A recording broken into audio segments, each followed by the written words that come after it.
దేవుని పరిశుద్ధ వందనాలు.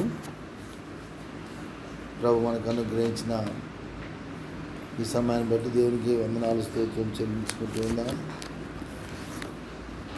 హల్లెలూయా.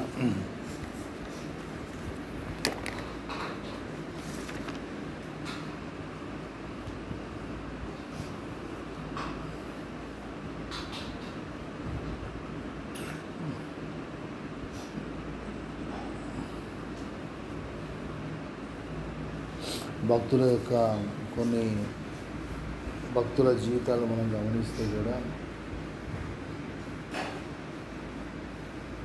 ఎంతో మనల్ని ప్రేరేపించే మాటలు, ఆత్మల్ని రగిలించే మాటలు కదా. కొన్ని మాటలు వింటుంటే అసలు ఆ మాట ఎట్లా పలకగలిగారు, ఆ నోరు ఎట్లా వచ్చింది, ఆ ఐడియా ఎలా వచ్చింది. ఉదయకాలంలో కూడా ధ్యానిస్తుంటే క్షమించుటకు దేవుడు సిద్ధంగా ఉన్న దేవుడు, సిద్ధ మనసు కలిగినవాడు. క్షమించడానికి దేవుడు సిద్ధ మనసు కలిగినవాడు. అండ్ ఈజ్ రెడీ టు ఏంటమ్మా ఎక్స్క్యూజ్ యూ. ఆయన మనసు ఏంటంటే మనల్ని నువ్వు పాపం చేయి అడుగు, పాపం చేయి అడుగు, క్షమిస్తా. ఆయనకేంటంటే ఆ పని ఏంటంటే క్షమించడం పని అన్నట్లుగానే ఉంది. అంతే కదమ్మా, మీరు ఆలోచించండి. That's not the right way. ఆయన క్షమించడానికి సిద్ధంగా ఉన్నాడు, కానీ కోరుకోవాల్సింది ఎవరు అనే సంగతి ఆలోచించాలి. చాలా మంచిగా ఆలోచన సహోదరుడు.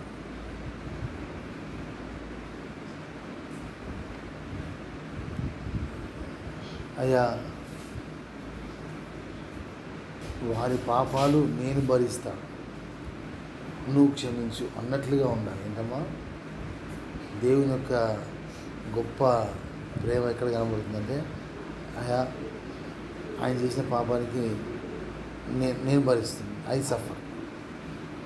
నేను చేసిన పాపాన్ని కాదు, ఆయన చేసినట్టే ఆయనలో ఉన్న నేను, నాలో ఉన్న ఆయన చేసిన పాపానికి నేను బలవుతున్నా. క్షమించడానికి సిద్ధం, నన్నుగా క్షమించేది ఆయన్ని క్షమించు. అది సిలువలో పలికిన మాట కదా. తండ్రి, వీరేమి చిన్నారో వీరేమి చేయుచున్నారో వీరికి క్షమించు అంటే క్షమించడానికి సిద్ధ మనసు అంటే అది. అంతేగా నేను పాపం చేస్తా మళ్ళా ప్రభు సన్నిధికి వస్తా ఒప్పుకుంటే ఇక ఆయన సిద్ధంగా ఉంది కాబట్టి ఆయనగా క్షమించేస్తాడు అని అనుకునే ఒక జీవితం మాత్రం చాలా భ్రష్టకరమైన ఆలోచన. దాన్ని మనం తీసేసుకోవాలి. దేవుని నామమున బట్టి హెచ్చరిస్తాం. Don't come to the lord like that. నీ పాపాల నుంచి క్షమాపణ. అయ్యా, నువ్వు ఇతరుల పాపాలను నువ్వు భరించడానికి, వారి యొక్క భారాలను నువ్వు భరించినప్పుడు, సోదరుడా, వారు చేసే తప్పిదాలు నువ్వు వేసుకున్నప్పుడు వారిని క్షమించడానికి నువ్వు సిద్ధంగా ఉండయా. అయ్యా, దాన్ని నువ్వు సిద్ధమని అక్కడ చూస్తున్నాయా అని వారిని క్షమించమని చెప్పి నువ్వు చెప్పగలిగే స్థితిలో మనం ఉండగలుగుతున్నావా? ఏదైనా ఇచ్చిన అనుకుందాం, ఫర్ ఎగ్జాంపుల్ ఇది తీసుకోమంటే ఏమన్నా బాగుంది, దండ తీసేస్తే అమ్మ ఉంచుకోవమ్మా అంట. నాకు లేదు, ఉంచుకోవమంట. ఏం చేస్తుంది? ఉండదు, ఇప్పుడు కదా చెప్పింది. థ్యాంక్స్ అంకుల్, థ్యాంక్స్ అవునా కదా, థ్యాంక్స్ అంకుల్, థ్యాంక్స్ అంకుల్ అవునా కదా, అంతే ఎవరండి ఏం అన్నాడు సామాన్యంగా అనే మాట అది. ఇక బట్టలు ఉంచుకోయా అంటే ఏం చేస్తాం? ఉంచుకో. బట్ రియల్ భక్తులు అలా చేయలేదు. ఐఎమ్ నాట్ వర్ది, నాకు గౌరవిస్తే నాకు కాదు, ఏం చేయాలి వారికి. అది ఏంటమ్మా, అది దేవుడి గుణం. నాకు కాదు, వారికి. It's not me. యోబు భక్తులు ఏమన్నాడమ్మా, భార్య వచ్చండి ఏం చదివి ఇంకెందుకంటే ఏమంటారు, దేవుని చేత మనము మేలు ఒకటే పొందుకున్నావా, కీడొద్దా? ఈరోజు కీడు పొందుకున్నప్పుడు కూడా కీడైతే నువ్వు భరించు. ఏమంటున్నా, మేలైతే సహోదరుతో పంచుకో, లేదా సహోదరు కోసం అన్నట్టుగా జీవించాలి. ఆ కాన్సెప్ట్ మనకు కావాలని దేవుడు చెప్పారు. ఏముందమ్మా ఈరోజు ఆ వ్యాధి వీళ్ళు సోకి పక్క వీధిలోకి వచ్చిందంట పొద్దున అంటుంటే అక్కడ నుంచి వచ్చింది ఎందుకు అందరూ వచ్చి వీరికి రాదా? నెక్స్ట్ స్టేజ్ అదే ఇక కమ్యూనిటీ అన్నారు. ఇప్పుడేమో మనిషికి టచ్ అయితే వస్తుంది. నెక్స్ట్ ఏంటి, ఒక గుంపు అక్కడ ఉన్న ఆ ఏరియా అంతా కూడా వచ్చేస్తుంది, గాలికి వచ్చేసినాం. అది కమ్యూనిటీకి వచ్చేసింది అన్నమాట. ఏమో అది రాగా అది ఏంది ఇంకా బుద్ధి మార్చుకుందాం అంటున్నాం. Let us not have that kind of mind. No selfish attitude. ప్రభువా నాకే కాదు, లేదా నాకే కాదు వారికి అనుగ్రహిస్తేనే నాకు అనుగ్రహించు, వారికి అనుగ్రహిస్తేనే నాకు అనుగ్రహించు అని ఒక గొప్ప కాన్సెప్ట్ ఎప్పుడైతే మనం కలిగి ఉంటామో అప్పుడు ఆ మాటకి అర్థం ఉంది, క్షమించడానికి సిద్ధ మనసు గలవాడని. నా ఇష్టం వచ్చిన జీవితాన్ని ఎప్పుడు మనం సెల్ఫిష్ యాటిట్యూడ్లో జీవిస్తే సహోదరుడా పరలోకంలో మనం ప్రవేశించాం. ఇంతకుముందు కూడా చెప్పాను కదా, ఏం చెప్పారో గుర్తుందా మీకు? పరలోకంలో చెప్పొద్దా ఆశ పరలోకంలో భోజనాలు పెట్టారు. ఏంటమ్మా? పరలోకంలో మంచి రుచికరమైన భోజనాలు పెట్టారు. తినండి అంటారు. తినబోతుంటే ఆగండి, మీ చేతులతో మీరు తినకూడదు అన్నారు. ఏంటమ్మా? మీ చేతులతో మీరు తినకూడదు. ఏమైందమ్మా? ఏం చేయాలా? నేను ఆయన తినిపిస్తే ఆయన నాకు తినిపిస్తాను. అది ప్రాబ్లం. That is important. నేను ఆయన తినిపిస్తే ఆయన నాకు తినిపించాలి. అదే అని తిందాం మన తిను, కానీ ఆయన చేతి మీద తిందాం. That is important.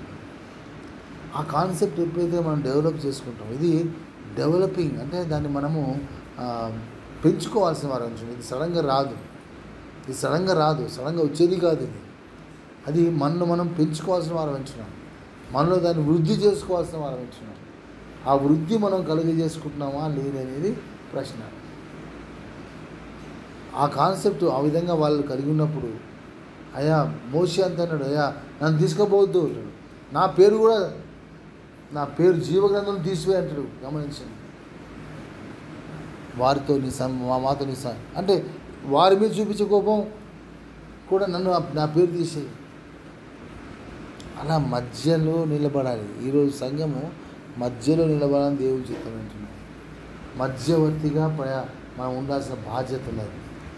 లోకం మీద మొత్తం కూడా భయంకర స్థితి ఏర్పడుతుందమ్మా. ఈ సంఘము నిలబడాలి. సంఘం నిలబడాలంటే మనం పోయి చేసేది ఏం లేదు. మనము ఆ విధంగా దేవుని చేత దాచబడిన వరంగా ఉండాలి. దేవుని చేత మనము దాచబడిన వరంగా ఉండాలి. అట్లా మనం ఉంటున్నామా లేదా అని దేవుడు మన కోరుతున్నాడు. ఇశ్రాయేలు వారిని అదేం పాఠమా? ఇశ్రాయేలు వారి పాపముని వారిని క్షమించడానికి మన కొత్త వచ్చిన పాట 15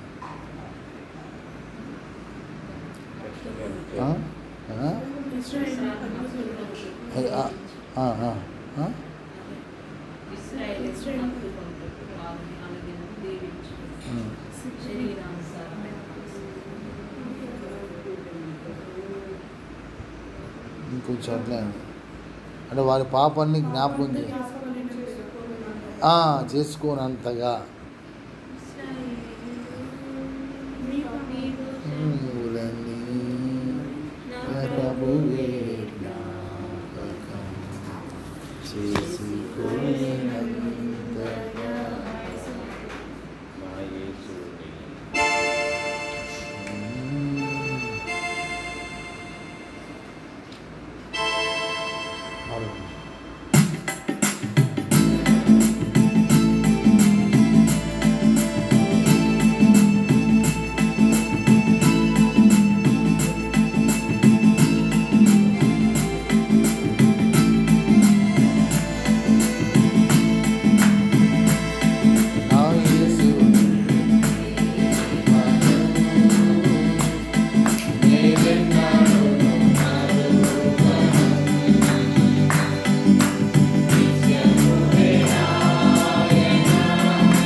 హాయి